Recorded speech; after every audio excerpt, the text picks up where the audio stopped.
Hi, I am Jean-François Côté, Director of Standards and Scientific Affairs at Suprema. Extruded polystyrene insulation is a plastic foam. During the manufacturing process, a gas is injected into the molten plastic to create the foam.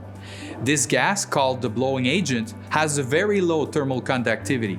This explains why extruded polystyrene is such a good thermal insulation material.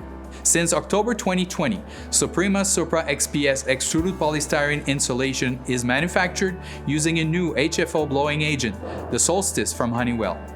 With this change, Suprema complies with federal regulations that require blowing agents used in plastic foams to have a maximum global warming potential, GWP, of 150. The Solstice blowing agent has a GWP of less than 1. Conversion to HFO has significantly reduced the global warming environmental impact of SOPRA-XPS.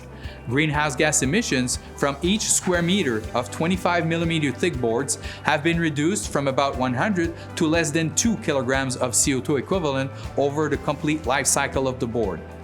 These numbers and many more are confirmed in the SOPRA-XPS Environmental Product Declaration. This feature makes it possible to consider SOPRA-XPS for use in buildings seeking LEED or Zero Carbon Building certification, as it will reduce both the embodied carbon and operational carbon impact over the life cycle of the building. The good news is that with the new blowing agent, SOPRA-XPS maintains all its thermal and mechanical performance levels. What has changed is the color of the boards. If you see a gray SOPRA-XPS board, you know you are looking at the extruded polystyrene insulation with the lowest environmental impact on the market. Make no compromise for the planet. Choose SOPRA-XPS.